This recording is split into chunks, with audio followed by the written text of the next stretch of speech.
La famille, voici encore une autre histoire que j'aimerais partager avec vous. Cette histoire m'a été confiée par un jeune frère abonné, un tonton, un papa qui m'explique l'histoire que lui, il a traversé, lui, son frère et sa tante. Voici comment dans un campement et village encore, où des génies, parce que moi je pense que c'est des génies, où c'est des trucs maléfiques qui jouaient les fanfares et franchement, les tantes les a sauvés. Eux, ils voulaient aller écouter, danser avec ceux qui jouaient fanfare. Et à leur grande surprise, le lendemain, la tante les empêchait de ne pas aller jouer avec eux ou danser ou les assister. Le lendemain, ils sont allés demander aux gens, au voisinage, tout ça. Là, ils ont dit non que oui. Cette nuit-là, nous, on n'a pas dormi. Oui, cette nuit-là, nous, on n'a pas dormi, que c'est les chiens qui aboyaient seulement. Mais eux, ils ont mis dans la tête, mais attends, nous, on a bien entendu des fanfans. Et les gars jouaient bien, tout le, on a dormi dans la joie. Mais vous dites non que c'est les chiens. Et puis, ils ont montré des traces des chiens qui ont fait que la nuit-là, ils n'ont pas dormi. On va quand même écouter.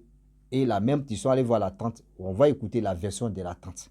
Et des deux encore, dans cette histoire-là, je vais accompagner aussi l'histoire de ma propre cousine. Ma propre cousine qui vendait aussi la nourriture au village, où les deux génies sont venus acheter de la nourriture dans sa main. Et Dieu merci, on vous dit toujours que nos grands-parents, nos aînés, approchez de ceux-là, ils vont vous enseigner, ils vont vous aider à sauver votre vie. Ne dites pas que oui, ce que l'autre connaît, moi je m'en fous. Voyez ceci, voyez cela, tu risques de te noyer. La famille, voici l'histoire en question. Salut Rossi, comment tu vas? En tout cas, j'ai dû là enregistrer ton numéro pour te raconter une histoire. Voilà. L'histoire, c'est que, c'est même français, là, une sauce à plus loin. Voilà, donc attachez la ceinture. Attache ta ceinture. Donc, quand moi j'étais petit, il y a ma tante qui vivait dans un petit village. C'est comme un petit campement. Donc, elle venait me prendre, il dit, moi, dit à sa maman que c'est la soeur de mon papa. Donc quand il vient me chercher, il dit, voilà, toi tu es mon fils, Il faut que toi là, tu vas rester à côté de moi. Voilà, tu vas rester à côté de moi. Et après, moi aussi j'étais petit, donc elle m'a pris. On est parti dans le petit campement. Quand on est arrivé là-bas, j'ai trouvé qu'il y a petit campement, il n'y a pas courant. Il y a rien là-bas. Tout est bizarre. Moi aussi là, je suis un enfant. Premier jour là, il a commencé à pleurer. Sinon, jusqu'à ce que moi aussi là, j'habite, je me sentais bien là-bas. En tout cas, on partait au champ, on faisait les trucs, on poussait les maniocs, on faisait les trucs. Maintenant, elle est préparée à tirer. Il n'y avait pas de femme à côté d'elle. C'est nous les garçons, c'est nous on pousse manioc. On sent la machine, on pipe. On n'est pas mis les femmes.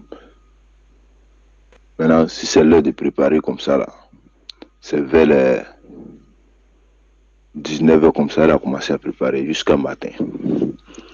Un jour, elle dit, on va la tenir compagnie à préparer à checker. Dans nos cours aussi, les gars faisaient l'élevage là-bas. Donc,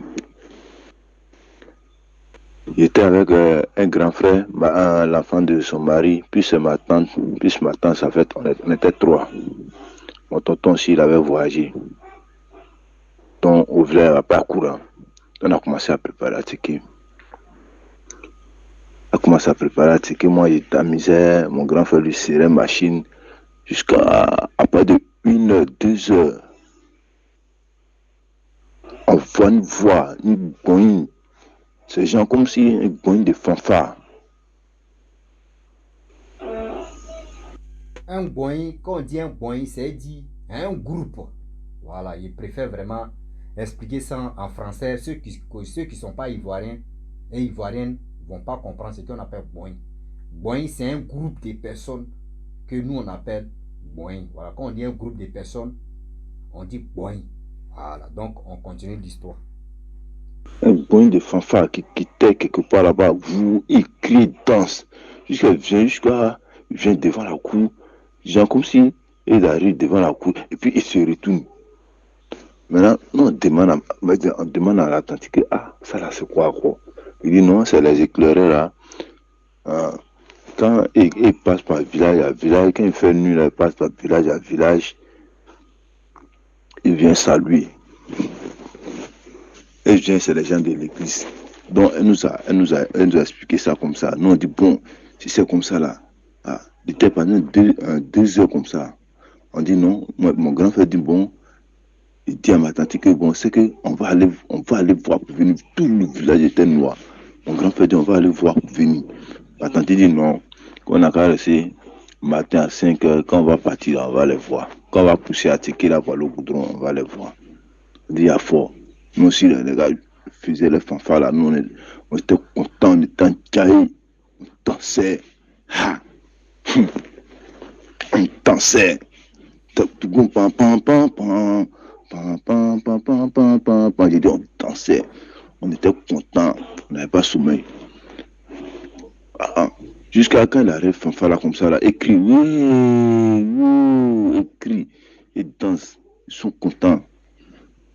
Maintenant, il était 4 heures, 5 heures. Ma tante dit, on a qu'à attendre un peu. Quand il était 5h30, et puis ils ont arrêté maintenant. Écrit, wow. Maintenant, on était contents, il était presque 6 heures. On a mis à ticket dans les brouettes maintenant. On a poussé, on arrive au milieu du village là-bas. On demande, ah, qu'il y a eu quoi chier la nuit, là, il y avait fête, hein. Il y a dit, quelle fête? Que les chiens ont commencé à boire depuis 1h du matin jusqu'à 4h. Il dit, tu vois traces de chiens là partout. On dit, ah, en tout cas, le village aujourd'hui, il n'y a pas quelqu'un qui a dormi, hein, que il y a chien qui a boire fort ici, nuit jusqu'à 4h. Hein? On dit, ah, que c'est pas facile, hein. On n'a pas donné à expliquer ça à ma tante. Ma tante dit, ah, qu'elle savait. Mais si elle nous disait là, qu'on allait partir, on allait avoir peur. Donc, c'est à cause de ça, elle ne nous a pas dit. Un mois plus tard, ma tante, il a sa soeur préparée à ticket. Aussi, elle vient à partir de 4 heures, souvent 3 heures pour venir préparer à ticket. Elle dormait chez son mari, maintenant elle venait préparer ça dans la cour là-bas. Donc à 4 heures et à 3 heures du matin, pardon, à 3 heures du matin, la dame venait pour préparer à ticket là. Elle a rencontré un homme qui est grand de taille, elle ne voit même pas taille, elle ne voit même pas tête. Il dit, elle s'est cachée. Après de 3 heures, elle s'est cachée. Elle s'est cachée. Elle dit, elle regarde comme ça, elle ne voit pas tête là. Elle ne voit pas tête. Ses pieds seulement, elle voit pas tête là. Ah, quand le tri s'est déplacé pour aller vers où il y a la maison, où elle s'est un peu pratiquée là, elle est restée là-bas jusqu'à 4h, 5h où les gens commencent à sortir là. Elle est repartie à la maison. Donc depuis ce jour-là, préparer à ticket la nuit là, ah, elle a abandonné en même temps. C'est pas facile, hein. Ah, sinon, c'est l'histoire qu'elle a aussi. En tout cas, merci beaucoup.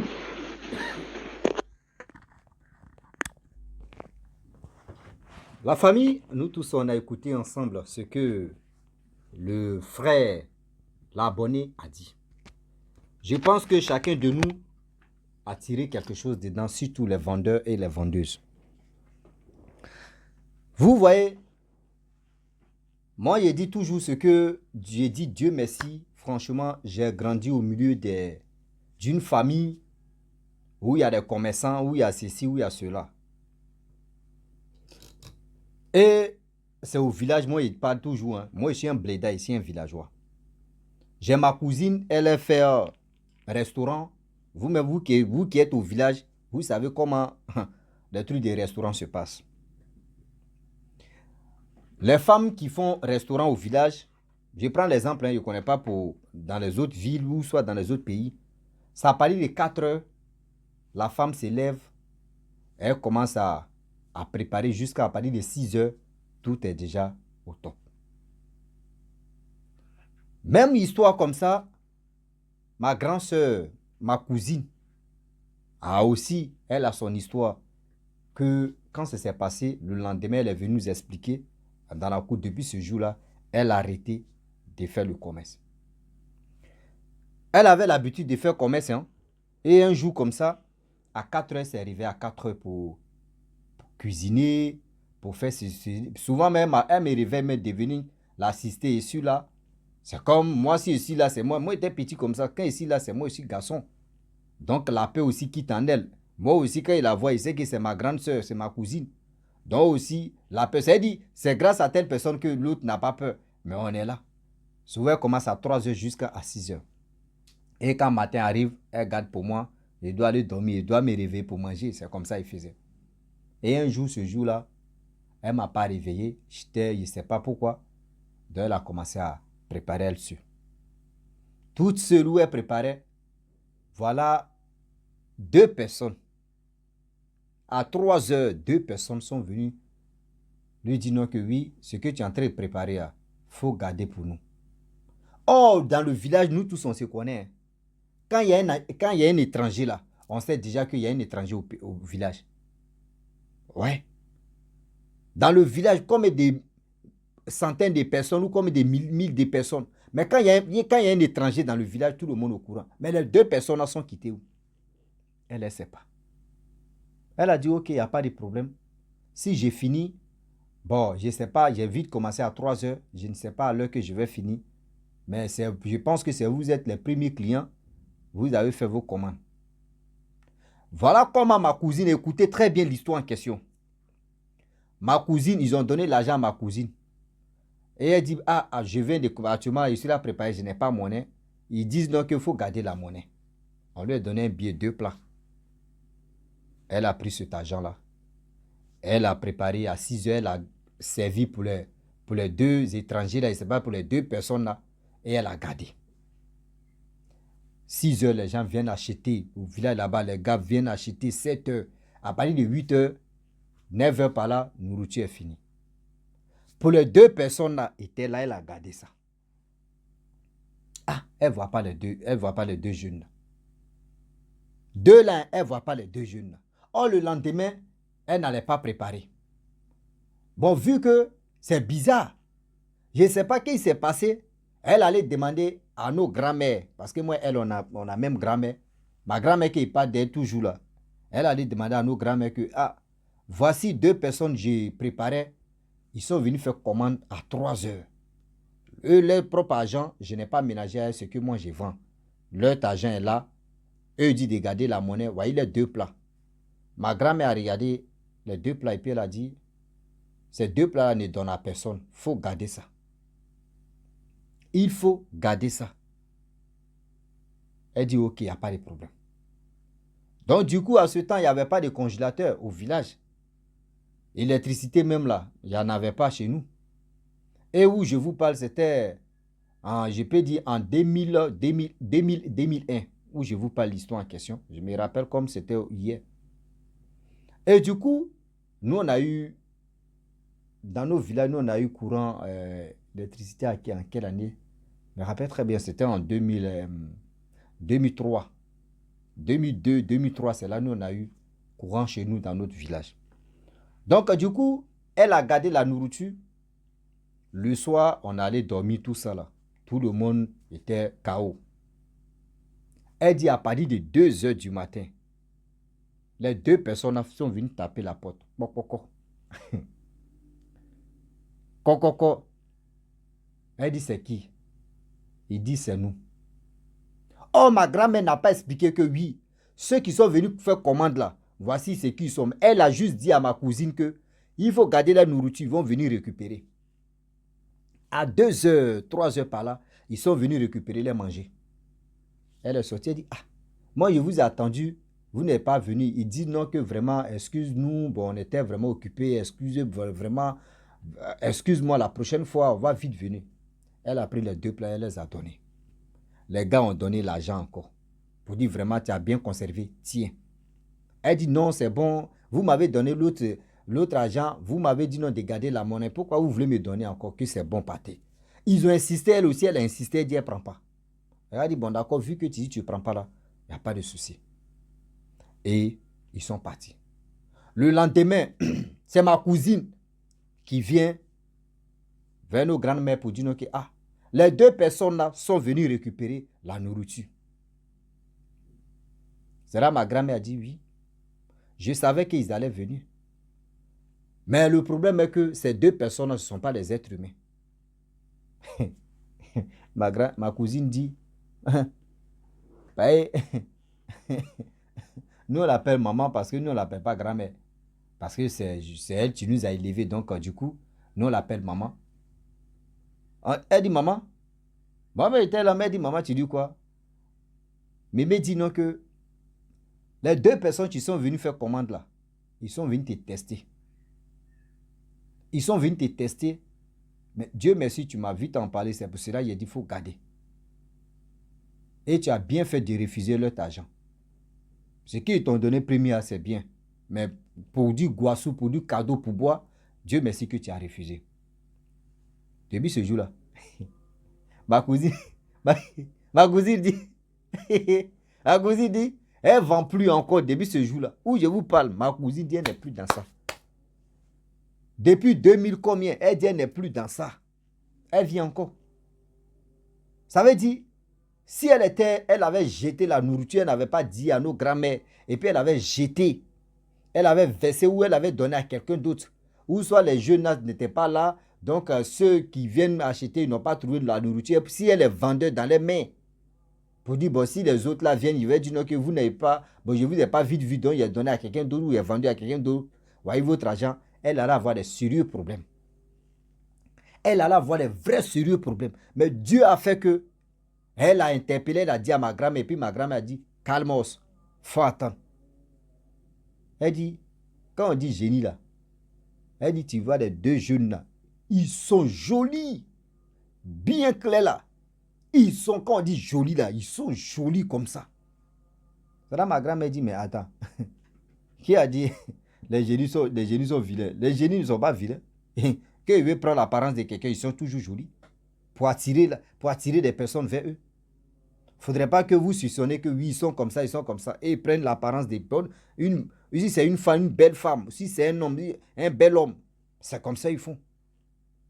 Donc c'est pour vous dire aujourd'hui que comme l'histoire de ce jeune homme-là en question, surtout le monsieur en question, je voulais lui dire que dans la vie, nous qui sommes avec nos frères, nos parents, souvent, quand des choses se passent et puis nos parents disent non, que restez, attendez demain, restez, n'insistez pas.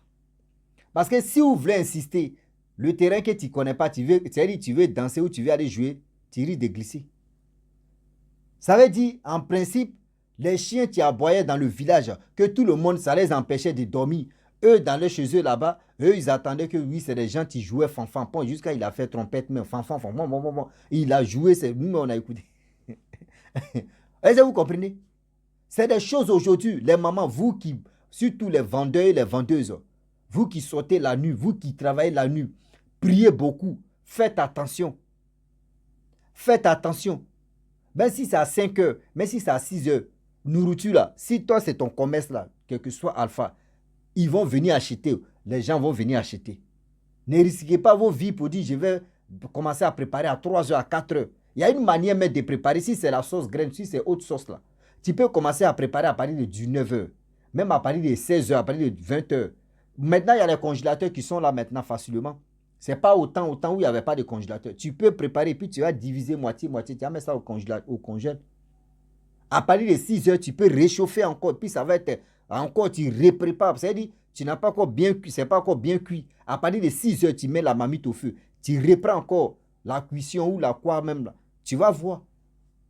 Ne sacrifiez pas vos vies à quoi les petits mougou qu'ils vont vous donner des quoi. Arrêtez ça. Et aussi, quand vos parents vous parlent de ne pas faire ceci, restez tranquille, faites ceci et écoutez bien vos parents. Sinon, vous allez prendre les balles perdues. On vous dit en même temps, il ne faudrait pas qu'on vienne dire que oui, on ne nous a pas enseigné, on ne nous a pas fait ceci. Si vraiment, la tante en question, Si eux, ils insistaient pour aller écouter, pour aller danser, si elle avait dit, bon, d'accord, elle avait de mauvais foi, et si elle disait non que oui, partez, vous voulez voir, non, partez. Mais vous allez voir. Ce qu'ils allaient voir là, ce n'était pas les chiens, ce n'était pas les joueurs de fanfare, c'est autre chose qu'ils allaient voir. Et cette chose qu'ils allaient voir là, ça allait les amener à être fous ou à être ja, c'est-à-dire ils allaient perdre les vies là. Elle connaît la tante en question, elle connaît même, elle a dit quoi? Si elle vous disait, vous allez avoir peur, elle connaît ce système-là. C'est pour cela qu'on vous dit toujours que quand vos parents vous disent non que oui, la nuit dans votre quartier, rentrez à partir de, c'est-à-dire à partir de 23h, soyez à la maison, à partir de 22h, soyez à la maison. Le quartier là, évitez de rentrer tardivement. Ça veut dire, il y a des choses que les parents connaissent, mais ils ne peuvent pas nous dire. Parce que nous les jeunes, si on nous dit tout à l'heure là, nos bouches ne restent pas tranquilles. Oh, mon père m'a dit ça, ma mère m'a dit ceci, oui, dans le quartier ici, c'est comme ça, oui, c'est son nom qui va se gâter. Et tu vas voir, il y a des attaques qui vont venir si elle. Donc, quand vos parents vous disent non, hey, arrêtez de sortir. C'est-à-dire, quand vous sortez là, si les 0 heures, restez où vous êtes là. Rentrez matin, bonne heure, écoutez bien vos parents. Ne vous entendez, c'est-à-dire, ne vous endettez pas pour dire non que oui, oh, ça là c'est ancien, ça là c'est ancien. Ou on est au 21e siècle maintenant, il n'y a rien, ça là on peut faire. Il n'y a pas ça. Réfléchissez très bien. La famille, franchement, j'aimerais m'arrêter là. Si tu es nouveau, tu es nouvelle sur ma vidéo, il faut t'abonner sur ma chaîne YouTube, ma page Facebook. N'oubliez pas de partager mes vidéos et aussi, je vous dis à très bientôt. Ciao. Bisous. En ensemble.